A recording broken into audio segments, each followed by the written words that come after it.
কোরআন মিটায় দেওয়ার জন্য, কোরআনকে দুনিয়া থেকে মিটায় দেওয়ার জন্য আজকে ইহুদি নাসরানা উঠে পড়ে লেগেছে।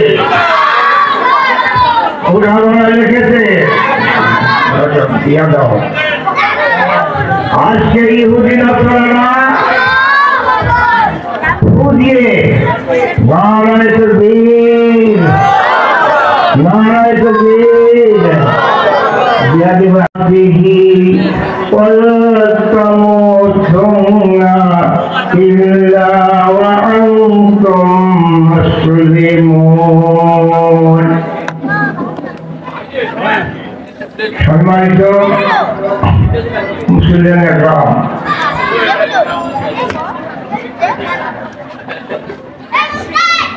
মুসলমানের সবচেয়ে বড় দামি জিনিস হল কি? ইমান। দামি জিনিস কি? জোরে বলেন না, দামি জিনিস কি? ইমান। ইমান যদি ঠিক থাকে সব ঠিক। খুব লক্ষ্য করবেন, আমি পুরানা বক্তা, গোটা বাংলাদেশ ভারত সফর করেছি আপনাদের দোয়া, এখন বয়স হয়ে গেছে। মুসলমানের সবচেয়ে দামি জিনিস হল ইমান। আমি যত বড়ই হুজুর হই, হাজি হই, দামি হই, যদি আমার ইমান ঠিক না থাকে আমি কাল কিয়ামতে আল্লাহর দরবারে পাড়ি দিতে পারবো না। ইন্নাল্লাযীনা ক্বালু রাব্বুনাল্লাহ, যে ব্যক্তি বলে আল্লাহ আমার রব, আল্লাহ আমার সব, উঠতে বসতে খাইতে চলতে সর্বত্রে যখন আল্লাহর পর ইমান সুদৃঢ় রাখবে, ইমানের উপর ইস্তেকামাত থাকবে, ইমানকে মজবুত রাখবে, যত রকমের বাধা বিঘ্ন আসুক, যত রকমের বাধা মুসিবত আসুক, সুখে দুঃখে একমাত্র যে মুমিন হবে, যেই লোকটা ইমানদার হবে, সেই একমাত্র তাওয়াক্কালতু আলাল্লাহ, সব সময় আল্লাহর উপরে তাওয়াক্কুল রাখবে, আল্লাহর উপরে ভরসা রাখবে। ভাইরা আমার, এই ইমান এমন একটা জিনিস, এমন একটা বদৌলত। এই ইমান তাজা হবে কখন? যখন আমি আরেকটা আয়াত পড়েছি, ইয়া আইয়ুহাল্লাযীনা আমানু তাকুল্লাহ হাক্কা তুকাতিহি ওয়া লা তামুতুন্না ইল্লা ওয়া আনতুম মুসলিমুন। ঈমান আনো, আল্লাহকে ভয় করো। আল্লাহ ভীতি, আল্লাহর ভয় যদি আপনার অন্তরে না থাকে, পরোপকারী তাকওয়াই যদি না থাকে, আপনি দুনিয়ার সমস্ত খারাপ কাজ করতে পারবেন। আর যদি আপনার ভিতরে আল্লাহ ভীতি থাকে, আল্লাহর ভয় থাকে, আপনি চুরি করতে পারবেন না, ডাকাতি করতে পারবেন না, রাহাজানি করতে পারবেন না। কেন? আল্লাযীনা ইযা যুকিরাল্লাহ ওয়াজিলাত কুলুবুহুম, ওই লোকটাই ইমানদার, ওই লোকটাই খাঁটি, যার স্মরণে সব সময়, যার স্মরণে আল্লাহর ভয়, যার অন্তরে আল্লাহর ভয় থাকবে, ওই লোকটা কত ইমানদার, পাকাপোক্ত হবে। জোরে বলেন সুবহানাল্লাহ। তত পাকাপোক্ত হবে, জেল জুলুম ভুলিয়া দুনিয়ার কোনো কিছু ভয় করবে না। কেননা যুগে ওয়াইজা তুলিয়াত আলাইহিম আয়াতু যাদাতু ঈমানা, ওই লোকটার অন্তরে আল্লাহর ভয় থাকবে এবং আল্লাহর কোরআনের আয়াত শুনলে তার ঈমান তাজা হবে।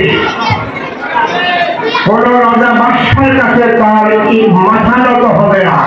আপনারা দেখেছেন গত সরকারের আমলে দেখেছেন ফাঁসির কাছে ঝুলছে, কিন্তু মাথা নত কি ভাই বলেন না ভাই, মাথা নত করছে, ফাঁসির কাছে ঝুলছে। কত বড় ঈমান! আর আমাদের ঈমান করতে বাঁচার পারি কত বড় ঈমান! ফাঁসির কাছে উঠে বলছে মাপ চাও, তাই নাই। হ্যাঁ, ফাঁসির কাছে উঠে মাথা নত করে নাই।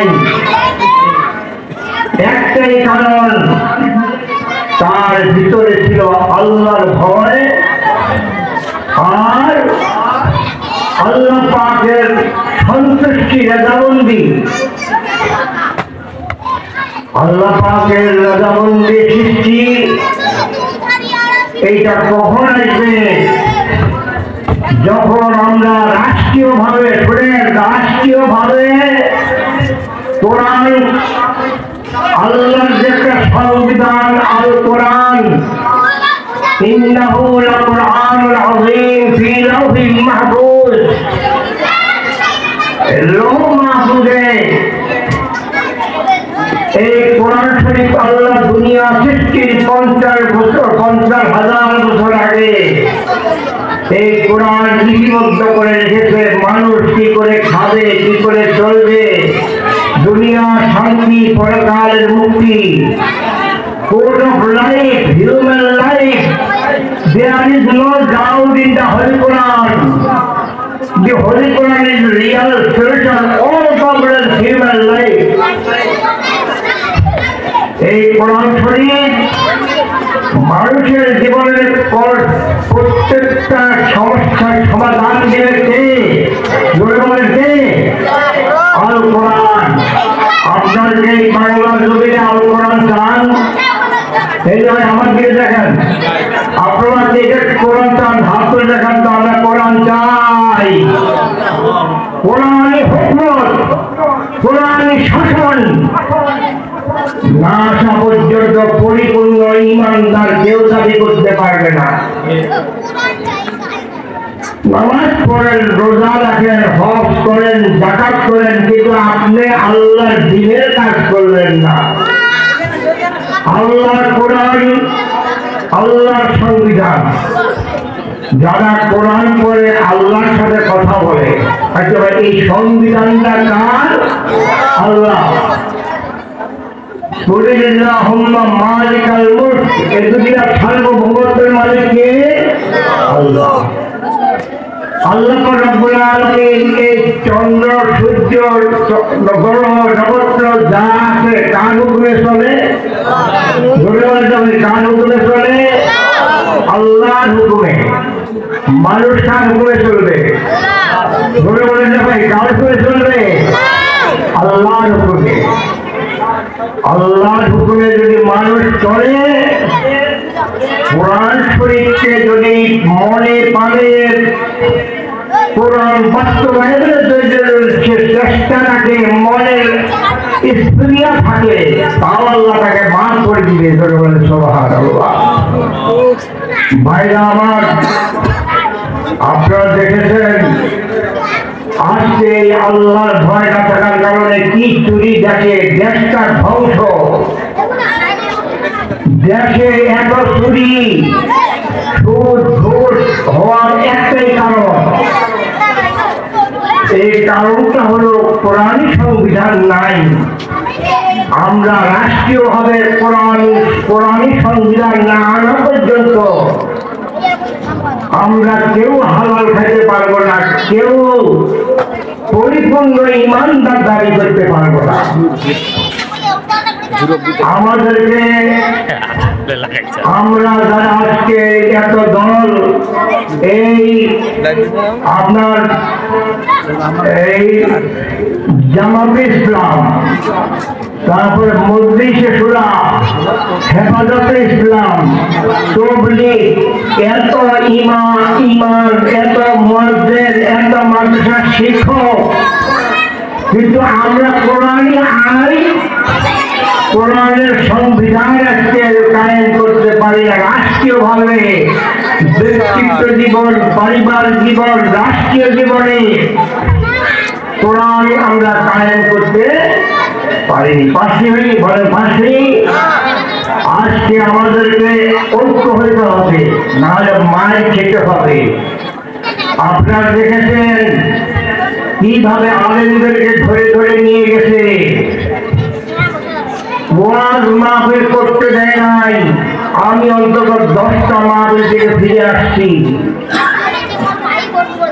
মাহফিল করা, গান বাজনা সব চলে, কিন্তু কোরআনের মাহফিল করতে গেলে গান চলে। এইরকম কোরআন শুনতে দেয় নাই কে বলেন দেখি? وقال الذين كفروا لا تسمعوا لهذا القرآن। আবু জেহেল বলেছিল, হে তোমরা কোরআনের কাছে নিয়ে যাও। আল্লাহর কোরআনের কাছে গেলে, নবীজির কাছে গেলে, নবীজির কোরআন শুনে যারা শুনে তারাই কালমা পড়ে মুসলমান হয়ে গেলে বলেন সুবহানাল্লাহ। আবু জেহেল মারা গেছিল। এই আবু জেহেলের নাতিপুতি এখনো বাংলাদেশে আছে কিনা? দূরে বলে যাবে আছে কিনা? আবু জেহেলের নাতিপুতি এখনো আছে। এখনো বাংলাদেশের বহু চক্রান্ত চলেছে ইসলামের বিরুদ্ধে। আমরা কঠিন একটা দুঃসময় পার হয়ে আসছি। আল্লাহর একটা রহমত, ছাত্ররা জীবন দিয়েছে, আলেমরা জীবন দিয়েছে। আর জামাতে ইসলাম, হেফাজতে ইসলাম, হেফাজতে মজলিস 1600 লোককে হত্যা করেছে একমাত্র গদিতে থাকার জন্য। কিন্তু আমাদের কোরআনের পাতি সাইদি সাহেব একটা কথা বলেছিলেন কোর্টে। জালাল হোসেন সাইদি বলেছিলেন যে জজ সাহেব, দুনিয়ার এই কোর্টে অন্যায় হতে পারে, বিচার এদিক ওদিক হতে পারে, কিন্তু আল্লাহর আদালতে সঠিক বিচার হবে। কথাটা বলছি, আজকে আপনি যত বড় ভুল করেন, আপনাকে আল্লাহর কাঠ ভরায় জবাব দিতে হবে। যারা আজকে বাংলাদেশে লুটপাট করলো, আলেমদেরকে ফাঁসি দিল, 1600 লোককে হত্যা করলো গদির জন্য, কোনোদিনও চিন্তা করে নাই যে আমি কয়দিন থাকবো। গদি কারো বাপের ডাক। এই দুনিয়ার সার্বভৌমত্বের মালিককে জোরে বলেন আল্লাহ করো, জোরে বলেন যে আপনারা এই জমিনে কোরআন চান। আমাকে একটা স্লোগান দেখো, নারায়ে তাকবীর।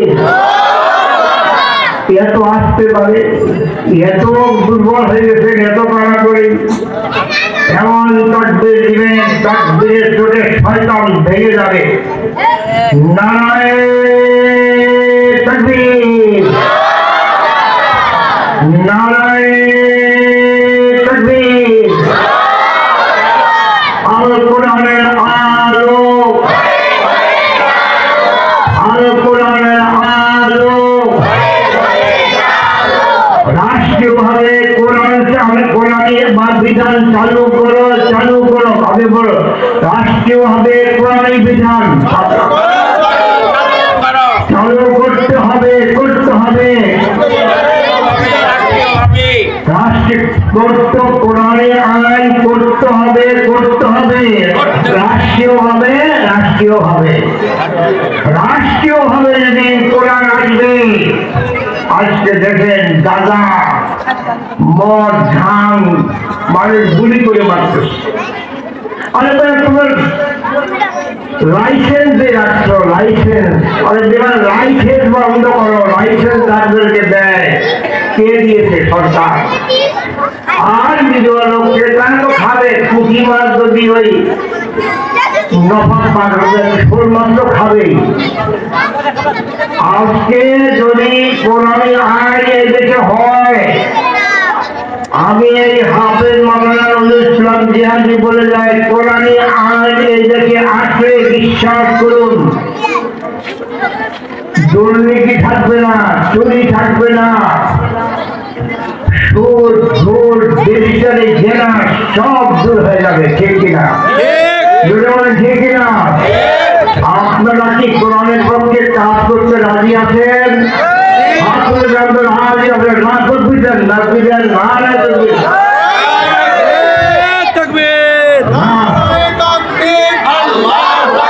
নারায়ে তাকবীর, নারায়ে তাকবীর।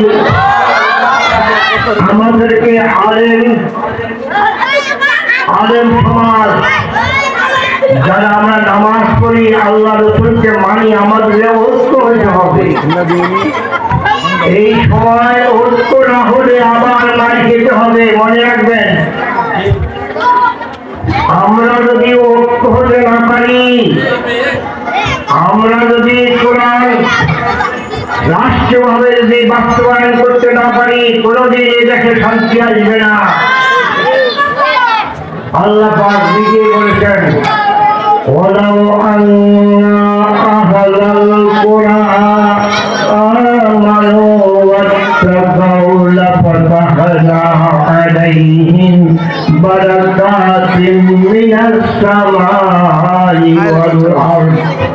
যদি কওমের লোকেরা, জাতির লোকেরা ঈমান আনে, পরেশগারি কাঠবই অবলম্বন করে, আল্লাহর জমিনে আল্লাহর দ্বীন কায়েমের জন্য চেষ্টা করে, যদি আল্লাহর কোরআন সর্বত্রে ব্যক্তিগত জীবন, রাষ্ট্রীয় জীবন, পারিবারিক জীবনে যে কোরআনের বিধান চালু করে, আল্লাহ পাক ওয়াদা করতেছে, লাফাতাহনা আলাইহিম বারাকাতিন মিনাস সামাই ওয়াল আরদ।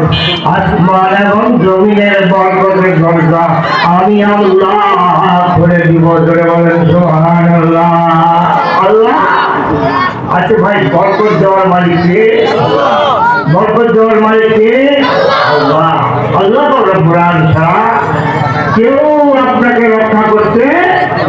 দেখেন, অনেকে বলছিল যে এই সরকারকে নামানো যাবে না, আল্লাহ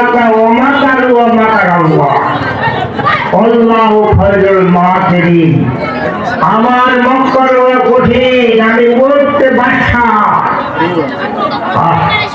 সকালবেলা বাদশা আমি, ফকির সন্ধ্যাবেলা। কি ঠিক না?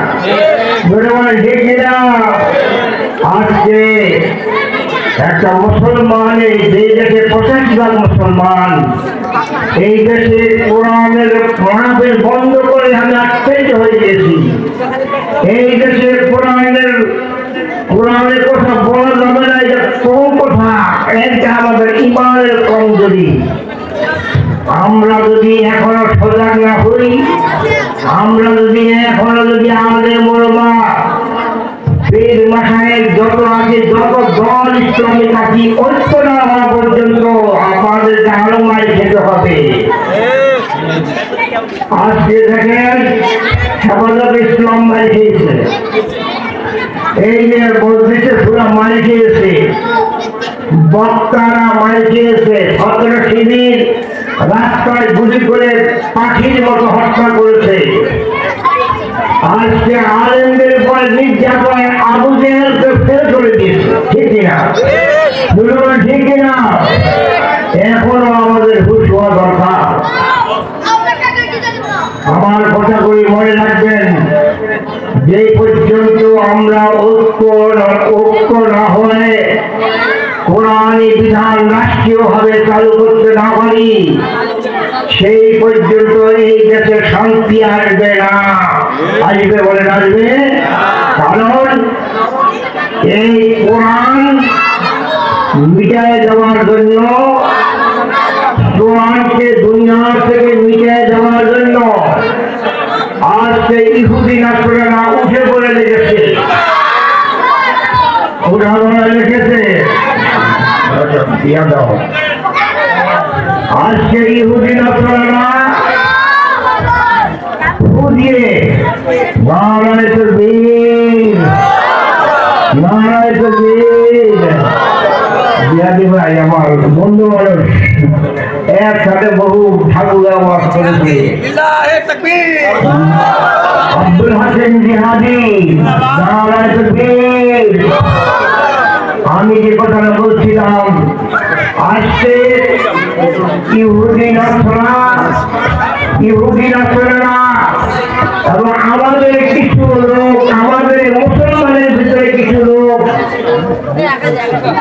কোরআন শরীফকে ফু দিয়ে মানে নিবাই দিতে চায়। কোরআন শরীফকে এই জমিন থেকে মিটায় দেওয়ার ক্ষমতা কারণ ইউরিদুনা আন ইউতফিউ নূরাল্লাহি বিআফওয়াহিহিম। ইহুদি রাষ্ট্রের সাথে আমাদের দেশেও কিছু আমাদের চলাফেরা আছে, এরাও কোরআনকে কিন্তু কোরআনের কথা ধরলে দাঁড় বলে, কোরআনের কথা শুনলে হক কথা বলে, কিন্তু একটা আলেমরা আসে বলে না, ভয় করে। কাকে ভয় করবা তুমি? তোমার একমাত্র রব তোমার হলো কে? জনগণকে রক্ষা করেছে আল্লাহ। তুমি যদি এইভাবে আল্লাহ কোরআনের পক্ষে, কোরআনের আইন, কোরআনের বিধান চালু করার জন্য যদি তুমি শহীদ হও, তুমি বিনা হিসাবে জান্নাত যাবে। জোরে বলেন সুবহানাল্লাহ। তুমি বিনা হিসাবে জান্নাত যাবে। আর আপনি নামাজ পড়লেন, রোজা লাগলেন, সব করলেন, কিন্তু দিনের কাজ করার বেলা আল্লাহর দিন কায়েমের ওরা আপনি নাই। তাহলে আপনি পরিপূর্ণ ইমানদার হলেন? বলেন পরিপূর্ণ ইমানদার কোনো দিন না। বাইরে আবার আজকে দুঃখ হয়, কোরআনের পাখি সাহিত্যে বড় বড় আলেমদেরকে কিভাবে মেরেছে, কিভাবে তারা হক কথা বলছে, কোরআনের হক কথা আল্লাহ রাসূলের পক্ষে যারা বলেছে তাদের কিভাবে হত্যা করেছে। আজকে আলেমদের উপর কি নির্যাতন কাটিয়েছে, কিন্তু আল্লাহ বকর মুহূর্তে আল্লাহ সব পরিবর্তন করে দিয়ে আমাদেরকে সুযোগ দিয়েছে। এখনো যদি আমাদের হুঁশ না হয়, আমাদের হুঁশ যদি না হয়, আবার আমাদেরকে মার খেতে হবে, অপমানিত হতে হবে। আর যদি আমরা ঐক্য হতে পারি, ইনশাআল্লাহ এই জমিন থেকে কোরআন কেউ যেতে পারবে না। আল্লাহ ফাতাহনা আলাইহিম বারাকাতিন মিনাস সামাই ওয়াল আরদ। আসমান জমিনের বরকতের দরজা আমি আল্লাহ খুলে দিব। সুবহানাল্লাহ। যারা আজকে কোরআনকে মিটাই দিতে চায়, এই ইহুদি নাসরার সাথে আমাদের এই বাংলাদেশেরও কিছু আছে, কিছু আমাদের নাতিপুতি আছে, ওদের সাথে যোগ, কিন্তু কোরআন মিটাবার ক্ষমতা পৃথিবীর কারণ কি জানেন? এই কোরআন শরীফ হলো আল্লাহ, আল্লাহর হাতে হলো কোরআনের শরীফ। আপনি যদি ফুকায় যদি এই লাইটটাকে নিভাইতে চান পারবেন? ক্ষমতা নাই। আপনাকে কোরআন যতদিন মুসলমানের বুকে থাকবে, কোরআন যতদিন আপনি আমি কোরআনকে মনে পায়ে মেনে নিব, আমাদের তামান্না থাকবে আমরা দিন কায়েম করব। এই তামান্না কায়েম করে যাইতে নাও পারি, যদি তামান্নাটা যদি ভিতরে থাকে যে আমি কোরআনের বিধানের জন্য চেষ্টা করতেছি, আপনি মারা গেলে আপনার জন্য জান্নাতের দরজা খুলে যাবে সুবহানাল্লাহ। তাই আমি আপনাদেরকে বলতেছি দুইটা পথ, একটা হলো শয়তানের পথ আর একটা হলো আল্লাহ রাসূলের পথ। কি ভাই ঠিক কিনা? শয়তানের পথ হলো কি? এই সুদ, ঘুষ, ব্যভিচারী, জেনা, চুরি, ডাকাতি, আজমকে হত্যা করা, কুরআন হাদিসের বিদ্যাস্বরূপ করা, আল্লাহ রাসূলের বিদ্যাস্বরূপ করা, এটা হলো শয়তানের পথ। কিসের পথ? শয়তানের পথ। আর আল্লাহ রাসূলের পথ হলো কুরআন, হাদিস, নামাজ, রোজা, হজ, যাকাত, রাষ্ট্রীয়ভাবে কোরআন কায়েম করা প্রতিটি মুসলমানের জন্য ফরজ। কি ভাই ভুল বলছি? কি বলেন ভুল বলছি? আমরা যদি এই পুরো পরিপূর্ণভাবে রাষ্ট্রীয়ভাবে কায়েম করতে পারবো, সেদিন আমরা পুরোপুরি মুমিন দাবি করতে পারবো। আর যদি এটা করতে না পারি, সেদিন পরিপূর্ণ মুমিন হিসাবে আল্লাহর সামনে খাইতে পারবো না। আল্লাহ পাক বলবে যে তুমি তো দিন কায়েমের চেষ্টা সব করছো, নামাজ করছো, রোজা করছো, যাকাত দিছো, সব করছো, কিন্তু আমার যে বিধান, আমার কোরআন, আমার আল্লাহ সংবিধান, এই সংবিধান মতো করে দেশ চালায় নেই। এই সংবিধান কায়েমের জন্য তুমি চেষ্টা করো নাই। যাও, আজকে তুমি তোমাকে শাস্তি কিছু ভোগ করতেই হবে। এই ভুলের কারণে এই ভুলটা আমাদের দেখে দেখে আল্লাহ দূর করে দেয়।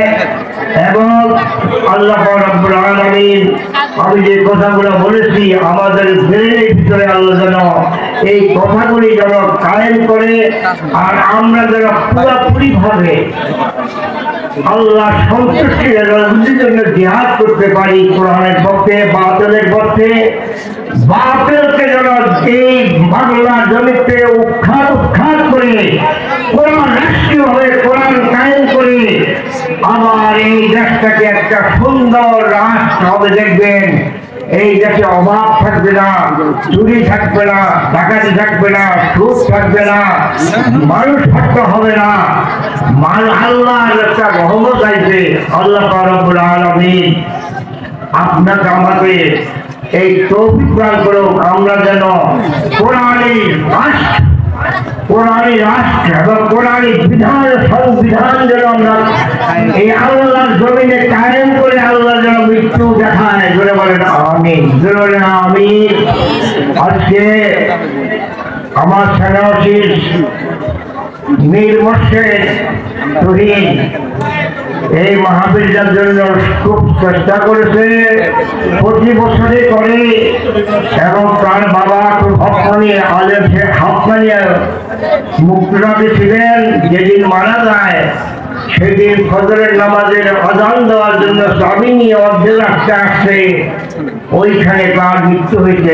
বলেন সুবহানাল্লাহ। আমাদের এই এলাকায় প্রতি বছর এই মাহফিলটা হয়। আল্লাহ যেন এই মাহফিলের উসিলায় অনেক বড় বড় আলেম আসছে, আলেমদের আলেমরা করে ইন্নাল উলামা ওয়ারাসাতুল আমবিয়া, রাসূলের আলেমের সাথে যারা বেয়াদবি করবে এর কোনদিন শান্তি হবে না। কাল কিয়ামতের দিন সব বন্ধ হয়ে যাবে। আল্লাহ বলে দেখো তো এই লোকটা কোনো আলেমের সাথে, কোনো হকানি আলেম, হকানি নামাজি লোকের সাথে উঠা বসা করছে কিনা। দেখবে উল্টাতে হ্যাঁ এই আব্দুল হাকিম জিহাদির মতো একজন আলেমের সাথে তার মহব্বত ছিল। যাও, আল্লাহ করে যাও ফেরেশতা, তাকে ওই আলেমের সাথে ইন্নাল উলামা ওয়ারাসাতুল আমবিয়া তাকে জান্নাতবাসী করে দেওয়া। জোরে বলেন আমিন। আলেমকে মহব্বত করবেন, আলেমের সাথে মহব্বত রাখবেন। ওই ঘুষখোর, সুদখোর, ওই চাঁদাবাজি এদের সাথে মহব্বত রাখবেন না। আপনি ভোট দিবেন কোরআনের পক্ষে, আল্লাহ রাসূলের পক্ষে। দিবেন কিনা বলেন? দিবেন কিনা? হাত তুলে জানাতে দিবেন আমরা হাত দেবো আল্লাহর পক্ষে। আর যদি না দেন আলিয়ামা নাকসিমু আলা আফওয়াহিহিম ওয়া তুকাল্লিমুনা আইদিহিম ওয়া তাশহাদু আরজুলুহুম, সেদিন আপনার এই হাত সাক্ষী দিবে যে আল্লাহ কোরআনের পক্ষে ভোট দেয় নাই, হাদিস কোরআনের পক্ষে লোক ছিল না, মাত্র মুখ বলবেন না আর সে এক মুখ বন্ধ হয়ে যাবে, হাত সাক্ষী দিবে। আপনি নামাজ পড়েন নাই, হাসরের দিন আল্লাহ জিজ্ঞাসা করবে ইয়াউমা ইফসাকু আন সাকে ওয়া ইয়াউমা ইয়াসজুদুন, তুমি নামাজ পড়েছো? হ্যাঁ বলে হ্যাঁ পড়ছি। বলে একটা সেজদা করে দেখাও তো। সেজদা করতে গেলে সেই উটের মতো হয়ে থাকবে, সেজদা করতে পারবে না, কারণ মিথ্যা কথা বলতে সেই নামাজ পড়ে নাই। কাজে জ্ঞানের নিকুল্লি চাই সব কিছুর সমস্যা। এই রাজনীতি, সমাজনীতি, অর্থনীতি, আজকে কিছু কিছু লোক বলতেছে আলেমরা কি গ্যাস চালাতে পারবে? মিয়া 4 লক্ষ আলেম আছে, ডক্টরেট,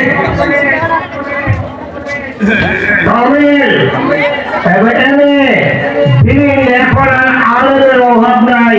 তোমাদের থেকে যদি আল্লাহ রহমত করে, আল্লাহর আইন যদি কায়েম হয়, ইনশাল্লাহ এই দেশ সোনার দেশ হবে। আমিন। আল্লাহ পাক আমাদেরকে সবাইকে এই কোরআনের বুঝ দান করো, হক কথা হক ওয়াজ করবেন। অনেক আলেম আছে, বহু দিচ্ছে আমি শুনি, পঞ্চগড়ে বহু ওয়াজ হয়েছে, কিন্তু হক কথা বলে না, ভয়। আরে মিয়া কাকে ভয় করো?